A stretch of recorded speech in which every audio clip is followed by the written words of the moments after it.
Para ito sa nagtanong na isa siyang husband at sinabi niya bakit daw ba kailangan pa natin malaman yung mga detalye ng mga nagawa nila. Bakit daw ba gusto daw niyang maintindihan kung bakit paulit-ulit daw na nagtatanong. Okay, ito I will answer based from my experience, based from my own feelings, how I see it, okay? Kasi magkakaiba naman talaga tayo. Pero siguro yung iba makaka-relate. Pero para sa akin, alam nyo, nung mga panahon na yon, ang dami ko kasing gustong malaman in the sense na gusto kong malaman kung bakit umabot sa ganon. Bakit umabot sa ganon na nagkaanak sila?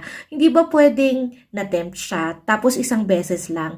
Pero gusto kong maintindihan bakit naulit nang naulit, ganon. Yung mga bagay na yon, hindi ko na sana dapat malaman yung mga sagot doon. Pero ako personally, kahit hindi man nasagot sa akin ng asawa ko exactly yung tanong na yon, um, putting all the answers together made me realize that, well, he just made those choices. Those very bad choices. Ganon. And marami din akong gustong malaman in the sense na gusto ko sana kahit papaano na magkaroon ng closure dun sa puso ko. Yung closure na gusto ko na makakapagpawi sana ng sama ng loob ko. Yung gusto ko sana dun sa part ng mga pagtatanong ko sa kanya ay may part na sasabihin niya na iniwasan naman talaga niya yung girl, ganyan. Pero again, hindi ko yun na-achieve. Kasi hindi naman niya talaga iniwasan yung girl. Iniwasan lang niya nung nabuntis na niya. That's it. And hindi naman siya titigil, hindi naman niya tinigil. Nung time lang na tinigil niya is nung time na nalaman ko na ganon. Siguro nagpatuloy pa sila kahit na nabuntis niya yung girl kung hindi ko nalaman.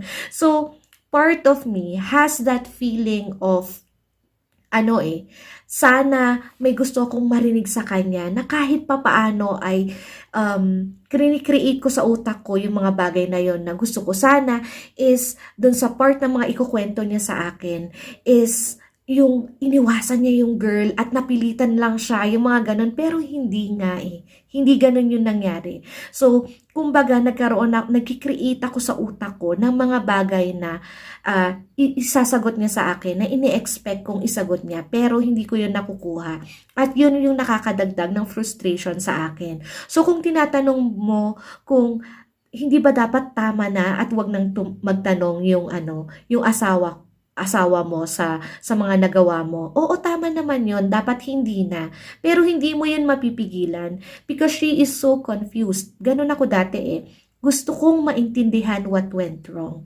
The only thing that you can do is to help her move on, help her understand that you are remorseful, that you regret yung mga bagay na nagawa mo. At para sabihin mo lang na pinagsisihan mo yun, it's not enough. Kailangan iparamdam mo sa kanya na totoong pinagsisisihan mo, na talagang pinaninindigan mo na magbabago ka. Mahalaga yung mga bagay na yon. Mahalaga ang bawat sasabihin mo at gagawin mo sa pag-move on ng asawa mo.